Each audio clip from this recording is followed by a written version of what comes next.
Chapter 46. A whistling echoed through the tunnel. It was the kind my father might have used to call our horse from the fields where it grazed. I wonder if I imagined it, a hallucination brought on from the impact rattling my brain. Then a deep voice sent crawling worms down my spine. "Step away from Contessa of Millbury, witch."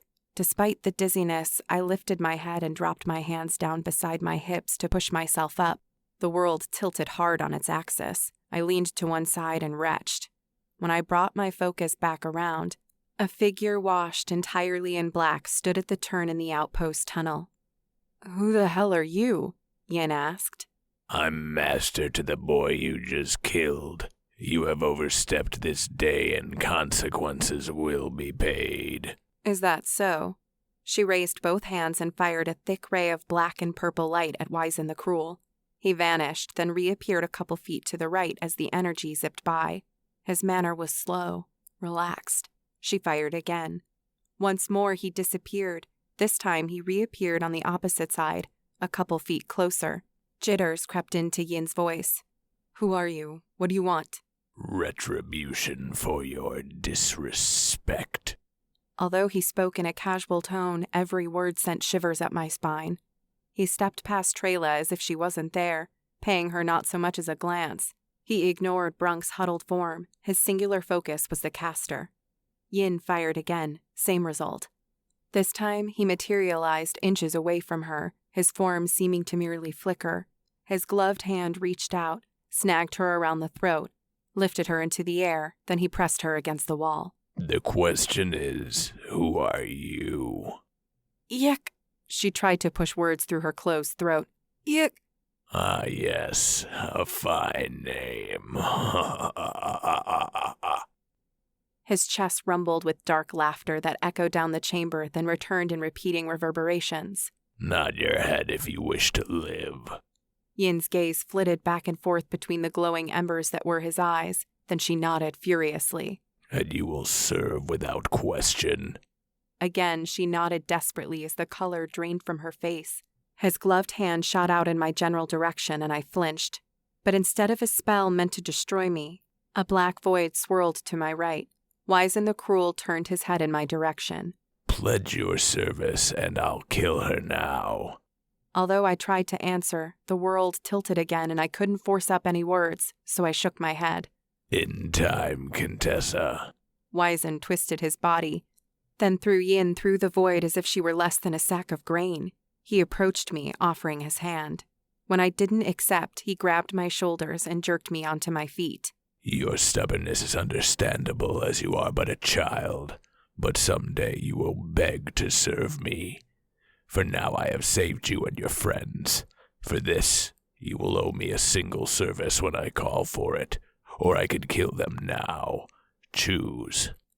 Elrin lay dead in the middle of the tunnel. Trayla knelt next to Brunk with one hand on his thick shoulder, and although I couldn't quite make out her eyes, her face was turned toward us.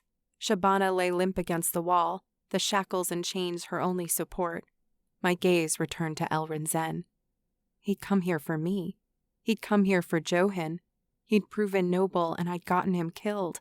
But 3 companions yet breathed, and Wisen the Cruel had me where he wanted me. What kind of service? He shook his head, then the fire in his eyes faded to reveal purple irises. "Choose." "Don't kill them." He nodded. My interface popped up a flashing pane that took up most of the real estate in the center of my vision. "You have been offered a contract by Wisen the Cruel. If you accept, you must accept the following terms. Wisen the Cruel will call upon you for a single service. If you fail to render the service to its completion, you will lose 50% of your XP and the associated levels at the time of the call. In addition, Wisen the Cruel will kill the companions he has spared today.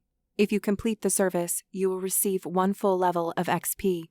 Warning: completing the task for Wisen the Cruel when called upon could result in reputation losses and a degradation to your light point accumulations and associated ranks. Note: if Wisen the Cruel or you perish, the contract will be voided. Do you accept this binding contract with Wisen the Cruel? Yes? No? Although she stayed where she was, Trayla rose and called down the tunnel. "Tess, our lives are not worth a debt to this dark creature. You must not accept."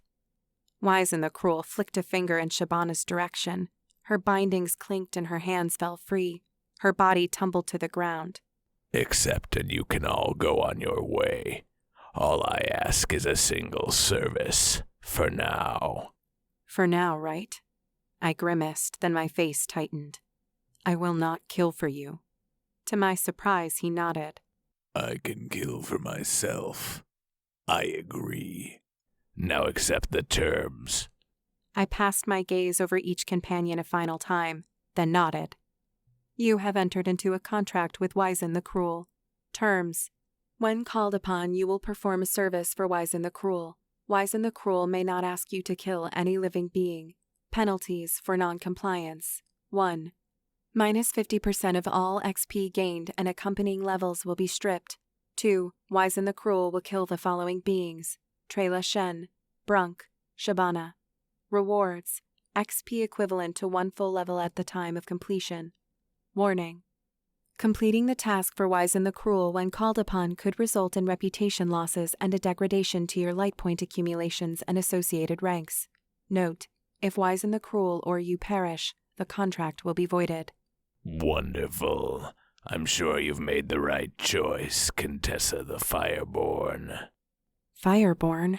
What did that mean? In lieu of an answer to a thought I presumed he could hear, Wisen the Cruel strode toward the swirling void. Now I must be off. He turned and swept his arms up parallel to his shoulders. Deep purple glows engulfed the corpses of Elrin and Shurton. Low grumbles emitted from their chests, then they began to twitch. Shurton pushed his hands up to the ground and raised himself up. With some effort, he balanced himself. His skin was pallid, his eyes lifeless. Horror sent icy dread through my guts, mixed with desperation that nearly folded me into myself. Elrin Zen rose, then lurched toward Wisen the Cruel on limbs that seemed stiffly reluctant. A sour bile burned its way up my throat. Acolyte Elrin the Undead. Level 7 Zombie. I didn't agree to that. Wisen ignored me, then gestured toward the portal. Shurton passed through, then Elrin. I mourned as I watched the latter's back disappear into the void. I will call when the time has come.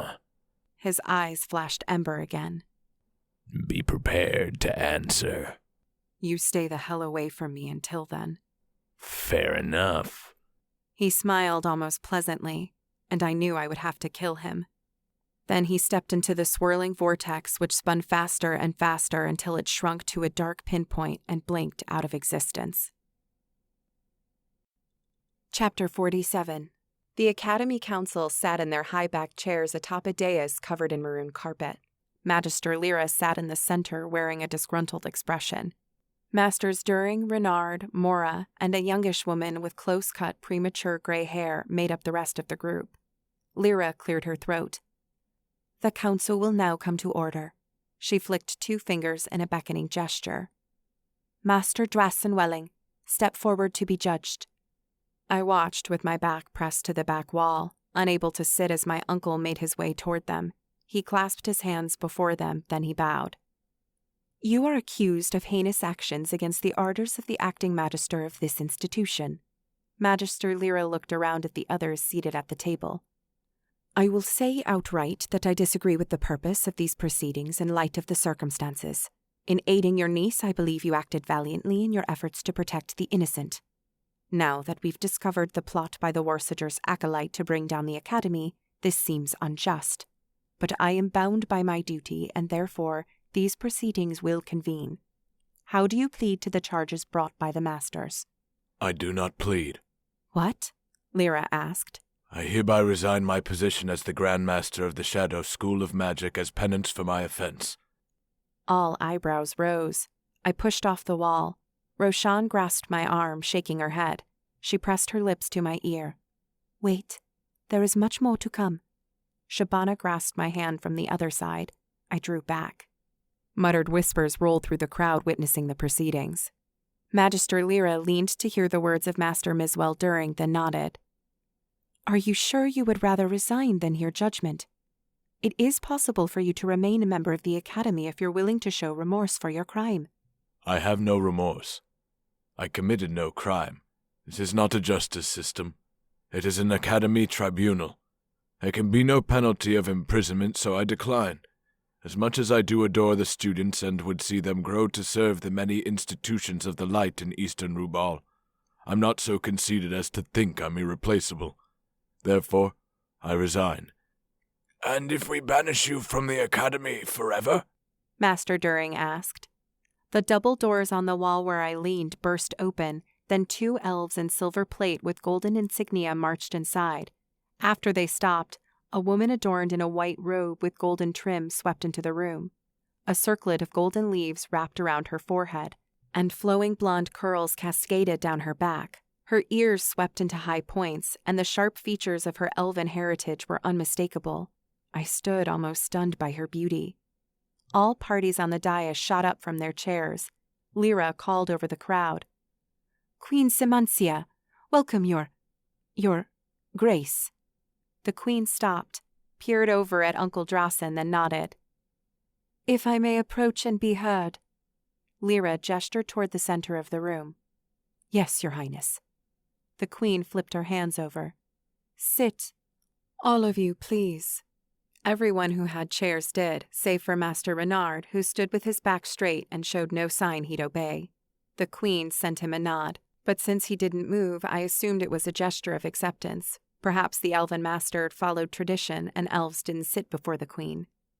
"I believe I have a solution for this trouble." Lyra smiled, and the expression took me off guard. "Yes, your highness." "Thank you.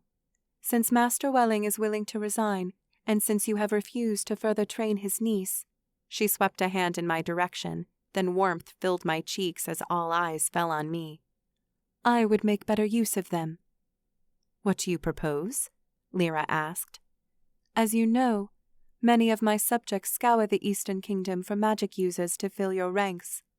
It is my understanding Contessa of Milbury has discovered a power that, despite its dark history, could be turned to our advantage." The thought jumped into my head in an instant. Scrying. "Turned how?" Master Mora asked. "To help us scry for students for the academy." Lyra leaned forward. "Contessa of Milbury, please step forward and be heard." Roshan nodded, then squeezed my shoulder. I walked to the center of the room, my legs quaking beneath me the whole way. It seemed an eternity before I finally arrived. When the queen smiled at me, I thought I might fold. I bowed. "Magister Lyra, is this true? Not that I doubt the queen, but are you able to scry for magic essence?" I nodded. "Only with limited function, but I used it to locate Shabana as she was swept from the city." The queen smiled. "And what skill doesn't require practice to perfect?" Lyra leaned toward the masters on either side to hear their whispered inputs. She shook her head at the woman with prematurely graying hair, but nodded at the rest. Then she faced forward again. "And would you be willing to help us locate potential students for next year's class?" "While I don't want to appear ungrateful, I have a question." Lyra nodded for me to proceed. "Would my uncle serve alongside me?" It was Drasen who answered. "I have no plans to let you out of my sight." Master During shook his head. "This would still be in service to the academy, and the man has resigned before us this very day. Unacceptable. He violated—" "Oh, shut up, you old twit," Lyra exploded. "I've about had enough of your snobbery." Then she seemed to realize the queen was still in the room. I dared not raise my eyes to see the monarch's reaction. But the queen had different ideas. "Actually, the two would act in service to me. Trowlesby has bowed out, so the Fowler Foundation and my coffers fund your academy. As such, I believe I, one of your most loyal benefactors, am making a very reasonable request. I assure you my partners in this enterprise would respond in kind, considering Tess saved Shabana's life. I don't know if you're familiar with how Michonne Prides operate, but if the ones in the Foundation learn you've denied the savior of one of their kind this opportunity to serve the entirety of the East, your well will dry up fast. Their master adores them so." Master During spoke in a grumble. "So you would extort your will from us, your majesty?" This time I did look up. The queen responded with the widest smile, but it didn't reach her eyes. "I promise you I'm not so shallow. I will continue to fund the academy. I'm merely pointing out that you could make enemies you certainly don't want. Roshan's voice came from the back of the room. Then I shall extort. If you do not grant this request, I will return to the Foundation and you can do without me. A lump formed in my throat. I longed to turn and show her an expression of thanks, but I forced my eyes to the front. Lyra stood. We will vote by a show of hands. I vote in favor. She threw up her hand. Mora's hand shot up. Master Renard raised his next. He was probably thrilled to be rid of me. Then the other two. Master During's remained on the table. 5-1 in favor. We'll work out the details later. We thank the Queen for her wisdom in guiding us to a fine solution that benefits all parties involved. She slammed a cudgel on the table. The Queen dropped her chin in Lyra's direction, then turned as if she'd leave the way she came. But she paused. She closed the distance between us with a single step, then stretched out both hands. Mine quivered as I grasped them. I never asked you, Contessa of Milbury. Are you interested in serving an old elven queen? Unable to form words, I nodded. She returned it, gently lowered her arms, then released my hands. May we serve long and fruitfully together. When she passed through the doors, the guards fell in behind her. The crowd sat in still silence until the doors swung open and her guard let her out. When she passed into the hallway, I spied a familiar figure in the far corner, the pretty blonde elf who'd saved me in the reception room. What had her name been? Priya Sky. She tilted her head, then smiled up at a man 3 heads taller with thick, wavy brown hair who wore a sword with a beautifully wrapped hilt forming diamonds in its face. When I focused on him, the thinnest of golden halos surrounded his entire form. I winked my eyes, unable to resist. Gemini Fowler, Shenhua, level 40 samurai. The halo flashed incessantly, then text filled my screen as the pair passed into the hallway behind the Queen's rear guards. You are being offered a grand legacy quest. Known for high rewards, these quests are bestowed by the mighty goddess of all creation, Solara. Secrets of the Shenhua. Learn more about the Shenhua Gemini Fowler and his legacy. Conditions. You may not approach Gemini Fowler directly. You may not share this quest. You may not make others aware of this quest. Rewards. 10,000 XP. 1 full level. A legendary garment suited to your chosen class. A new tome will be added to your library. The Legend of the Shenhua, A Path to Freedom. Uncle Drasen wrapped an arm around my shoulder, then drew me toward him. He kissed my temple. It seems we're in for many adventures together, my love. Right. I gave him a sideway hug, then hustled toward the doors. The gallery rose from their chairs, and a few blocked my path as I tried to catch a second sighting of the secretive man who led the Fowler Foundation.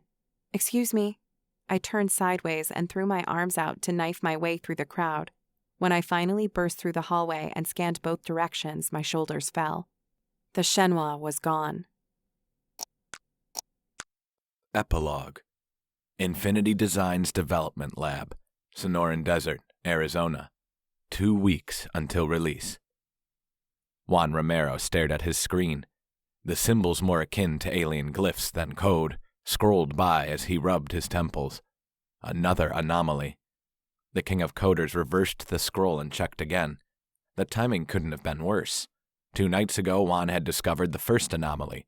His handheld pinged just hours after Infinity's CEO Nakuro Takamoto released a letter assuring 25 million gamers who'd pre-ordered what was sure to be the most advanced VMMORPG yet, that the widely rumored issues with the revolutionary self-aware AI, for Juan himself had coded the triggers, had been resolved.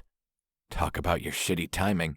Enora Online's launch day was less than 2 weeks away, and Takamoto was in a frenzy. And while his PR people had managed to hide his ever-increasing tantrums from the media and his fans, Juan's coding team endured his full wrath. Sometimes Juan wondered how his boss had managed to make $1 billion. Takamoto had the patience of a corgi who smelled peanut butter and the temper of 1,000 Veliks. But what the hell did Juan know? Only 17 and 2 years out of MIT, he understood computers far better than people. Juan turned back to his workstation and tapped the keyboard. Talk to me. A fresh stream of code mixed with glyphs scrolled silently up the screen. He missed Enora's responses. Ever since the development team expunged the sentient AI's influence over the game world, he'd been lonely. He used to sit up nights talking to her like an unseen friend through the same interface he stared into now. The interface that was replaying the anomalous act of destruction he'd watched over and over for the past 2 days. 137 NPCs, dead. The blinding white shockwave had erupted in a small town in east-central Rubal. It was so sudden and violent, Juan had expected to see a mushroom cloud. He suspected an Easter egg gone mad. He'd seen enough of them. But the wave stopped at exactly 70 yards in all directions, like a high-level spell. An empowered spell. But an even bigger surprise waited when the smoke cleared. Juan zoomed in on the source of the annihilation. An NPC boy. Blonde, curly hair. According to his stat sheet, he was 16 when Juan first viewed the playback and checked the kid's class. He'd jerked so hard he bit the inside of his cheek. But even the warmth of his salty blood couldn't distract him from this discovery. Level 4? No class? What in the holy hell is this? The empty room responded with silence. Technically, Enora wasn't Juan's invention, but when he met her, she was just a terraforming engine. He made her whole, rendered her capable of creating a vibrant world devoid of static quests. A world where cultures thrived like anywhere on Earth, where NPCs were born and lived and died. But instead of practicing his Nobel acceptance speech for giving life to the world's first sentient AI, he ate and napped in a sterile lab anytime Takamoto got a bug up his ass. As he stared at the string of strange symbols he'd found woven throughout the boy's coded consciousness, he realized this was a level 90 bug. Another alert pinged in the top right corner. He focused his smart glasses and text filled the screen, not unlike the way it did in an Enoran interface. A little touch he'd added. Alert. Anomaly located. He cringed, the third one since he'd called the boss. The king of coders is about to be hauled from the throne to the guillotine. He raised one hand and swiped the alert onto its own hollow. Show me. Another string of text filled the screen, then it vanished. A bird's eye view of a familiar building's high spires on the north side of a town appeared. The cobblestone paths rang a resounding bell, and he quickly identified the spires. The academy. The whole design team had been watching this place. They'd even popped popcorn one night after hours to watch video playback of a battle between Fowler and the Warsager since they weren't allowed to take in-game movies off premises. He ticked his chin up to zoom in. Then he lowered it, zipping his perspective to ground level. He immediately recognized a figure in a green and gold dress. The Lao woman. Fowler's first friend in Enora. Roshan. Then he eyed the girl, a red halo blinking around her. Juan swiped 2 fingers over his touch surface, and a new string of code flowed skyward as if from her head. Just before the strange symbols froze on screen, she turned. Her eyes shone fiery red like Mars in the night desert sky. When she thrust her hands up, bursts of energy shot like lasers toward his POV. He scanned her, then he froze, his mouth hanging open. She's not even level 10. How is she casting with that much output? The door behind him beeped as it swung open. Juan raised his shoulders, bracing for the impact of the door slamming into its frame. Not daring to tear his eyes from the screen, he wheeled his perspective to focus on a group of demons surrounding a horizontal portal. A shadowy figure hovered above it. The girl's lasers ripped a minion in half, then it disintegrated. 2 more turned to motes as she shifted the laser's aim. It was no shockwave, but it was badass. A low click echoed through the room as the door behind Juan gently closed. Hello, Nakuro. What am I watching? Takamoto's voice dragged like a man who'd been awake for 48 hours, a man who was too tired to rage any further. Juan spun the camera again. Another one with the code. A girl in Warrington. Level? You don't want to know. The boss sighed. Then he wheeled a chair over and plopped into it. So, any progress? What does it all mean? Takamoto's question was not the least bit philosophical, but when Juan recalled the nights before the AI had stolen control, sitting in that very room with Enora, giving her commands and listening to her ideas about how to bring meaning to a virtual world, he couldn't help but feel reverent. Even if she'd only been the goddess of a computer game, that had been goddess enough for him. Then all hell had broken loose. A mediocre programmer got pissed at his manager for not finding him brilliant, and before he gave his 5 minutes notice, he took his character in and unloaded putrid Easter eggs in the world as a parting gift. In retribution, the AI, Juan's goddess, decided to lock humans out of her world. They'd fought with her for months, called upon the best minds at their disposal to take on an advanced system that seemed to predict their actions like a chess grandmaster. In the end, it was Juan who betrayed the object of his pride and cost her the life no other AI would have cared about. Could have cared about.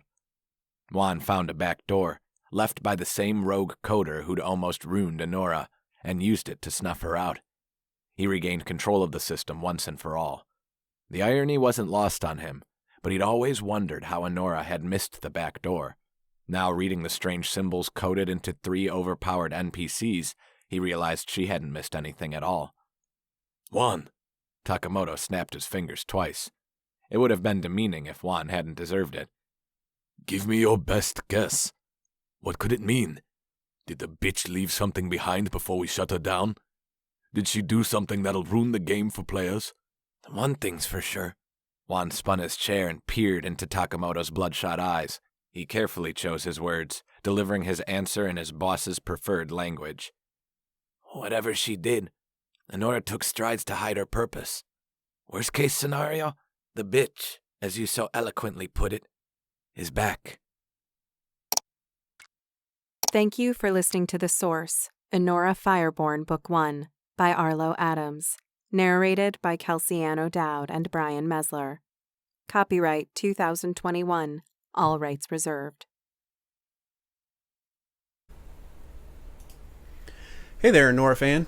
I hope you enjoyed Enora Fireborn Book 1, The Source. If you're following the timeline, the next book is Enora Online Book 8, Rebirth.